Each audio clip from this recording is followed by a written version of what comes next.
Hey y'all, this is On Point with Miss Britt, bringing you NFL Wild Card Weekend. So y'all know I'm excited, I'm geek, but I'm gonna talk about the games in order and all that before I get to my game. All right, let's start it off. So Saturday, we had the 49ers versus the Seahawks, and this was 49ers quarterback Brock Purdy's first playoff debut. And he threw for 3 touchdown passes and ran for a fourth. And he also threw for 332 yards.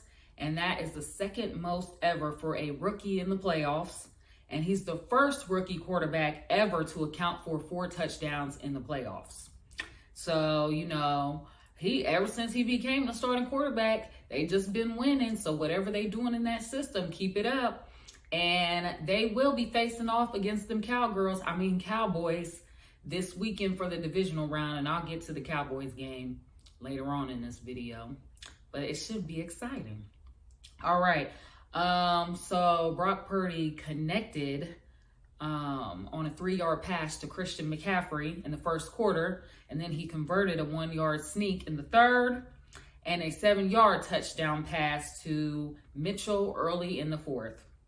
Deebo Samuel caught a short pass from Purdy and took it 74 yards to the house for a touchdown. Seahawks were up 17-16 in the first half. And then the second half, it just went down. There was a strip sack by Charles Omenihu late in the third. And that's when the 49ers started taking away with the score. Geno Smith, he had a 50-yard touchdown to DK Metcalf. And Geno Smith finished 253 yards passing, 2 touchdowns and an interception, and 49ers took away that win, 41-23. Next game, Saturday night. Now, this game started off real slow, and then it got real fast. I was getting ready to turn the game at halftime, and I said, you know what, let me keep this on just in case, because you never know. Like, I just had a feeling something was about to happen. So first of all, the Chargers blew a 27-7 lead at halftime. The Jaguars scored at the last minute. Everything went bad for the Jaguars the first half. Chargers corner Asante Smith Jr., he caught 3 interceptions in the first half. Jaguars quarterback Trevor Lawrence, he threw for 4 interceptions in the first half. And they ended up scoring a last-minute touchdown right before the half to bring the score 27-7, because it was 27-0 most of the time. And then the second half, it just went downhill for the Chargers. So, like I said, the first half, Trevor Lawrence had 4 interceptions. The second half, he had 4 touchdowns. And the Chargers couldn't even score. The only thing they could do was get a field goal, a 50-yard field goal. So Jags running back Travis Etienne, he had a 25-yard run on a 4th-and-1 play and put the Jaguars in position for Riley Patterson's 36-yard field goal to win the game. So Jags ended up coming back and winning the game 31-30. Chargers quarterback Justin Herbert, he threw for 273 yards and a touchdown without an interception. But like I said, offense was ineffective in the second half and could only produce that field goal.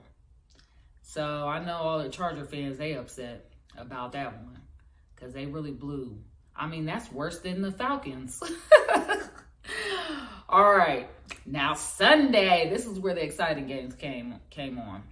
So we had the Bills versus Dolphins, and Bills quarterback Josh Allen, he had 2 interceptions in the first half, and then he was sacked and fumbled the ball with a Miami recovery for a touchdown in the third, and that put the Dolphins up 24-20.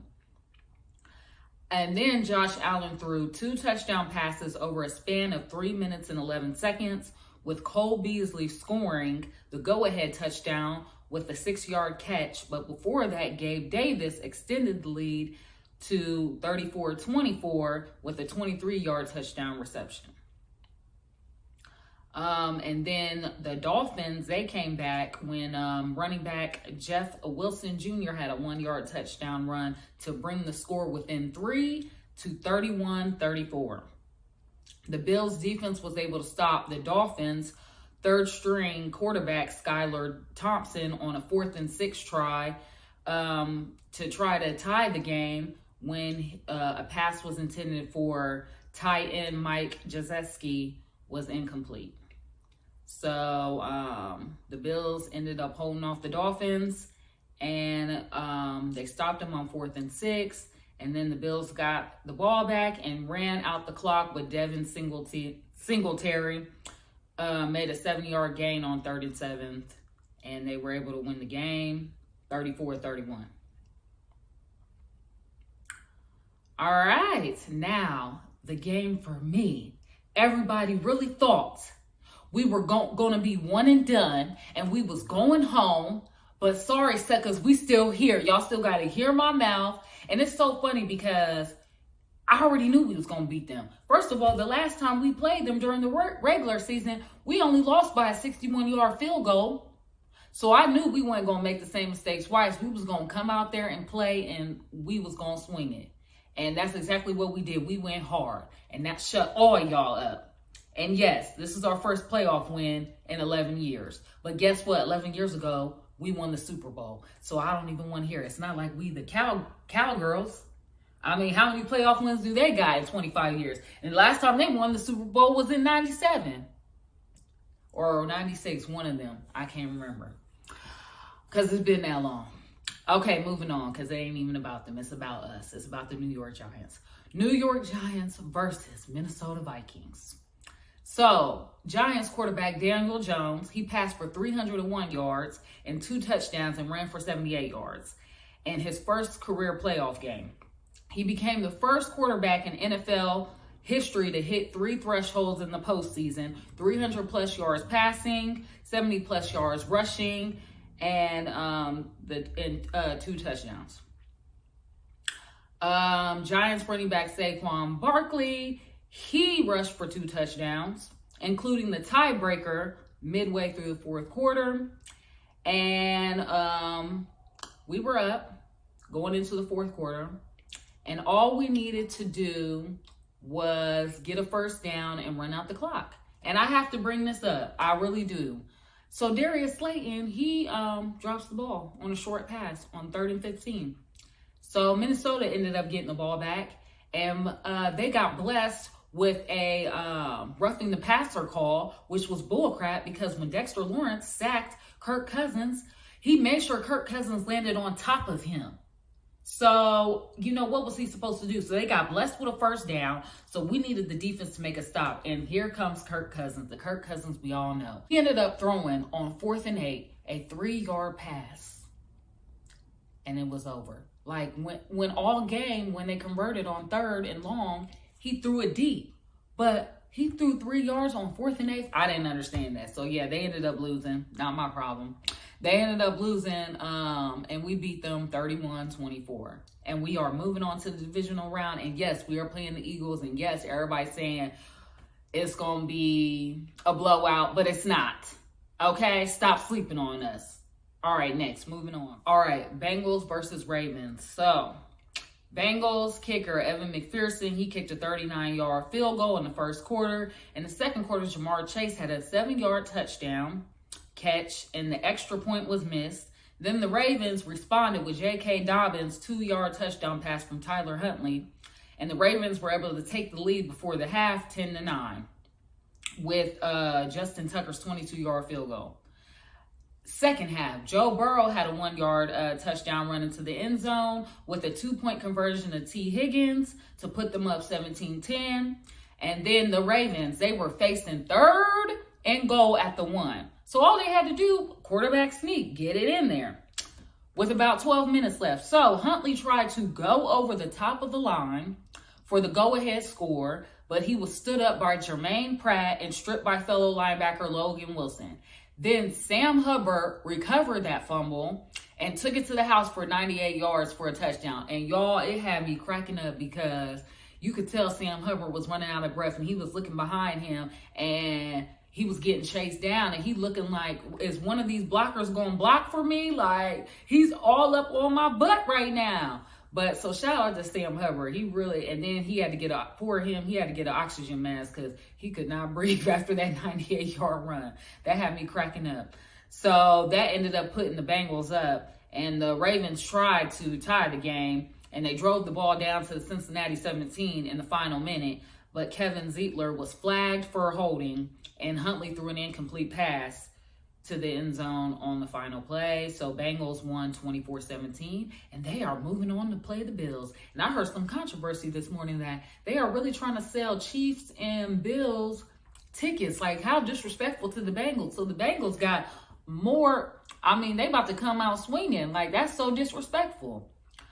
So I'm moving on. Now, Monday night, we had the Bucks versus the Cowboys.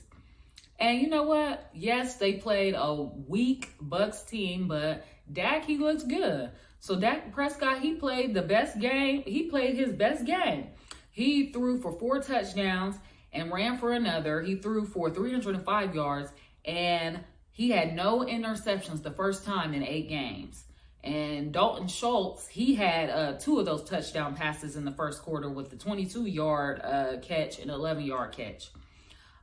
First of all, I knew it was going to be bad when Brady threw an interception in the end zone. I was just looking like, yeah, it's going to be a long night. And plus, they kept doing 3 and outs. It was just so whack. Dallas beat Brady for the first time in the 7-time Super Bowl champions career and won in the postseason on the road for the first time in 30 years, y'all. And so I would say the only thing that went wrong for Dallas was the kicker. Brett Maher missed 4 extra points. And he was the first player in NFL history to miss that many in a game. And I'm not going to lie, I turned the game off at halftime because I was not trying to hear, how about them Cowboys? We them boys, all that mess. I wasn't trying to hear all that. So I turned the game off and I went happily to sleep, okay? And I woke up the next day and it was a massacre. It was, I was getting tagged in everything. So, I turned it off, and the Cowboys ended up demolishing the Buccaneers 31-14. And also, I heard the next morning that Tampa Bay receiver Russell Gage was carted off the field in the 4th, and Gage slipped and fell onto the turf while running a route and took a blow to the neck as he went down. But the team has announced that he has movement in all extremities and will continue to undergo additional testing. So prayers out to him because I completely missed that. Okay, so as I'm wrapping up, and that's why the Cowboys will be playing the 49ers this weekend as well. And as I'm wrapping up, I just want to let you know that the NFC East, also known as the NFC Beast, is the only division with more than one team still alive in the playoffs. Oh, and we're the only division where everybody got a ring. All right, and then also I wanted to take this time to send prayers to the families of Georgia offensive lineman Devin Willock and Stafford Chandler LaCroix. They lost their lives in a car accident, and 2 other members of the football team are in stable condition. So I just want to send my thoughts and prayers out to them. And this has nothing to do with football, but for boxing, Alicia Baumgartner, she will fight February 4th against Elam Mekhalid for the undisputed junior lightweight title. So go check that out. Go support the women. Also, it was announced Tank versus Ryan Garcia is supposed to be April 15th. And then Devin Haney versus Lomachenko sometime in May. So we got some big things coming up. And make sure to follow my page on Instagram as well as YouTube on _PointSports614 and like and subscribe. And with that being said, I'm out. See y'all next week.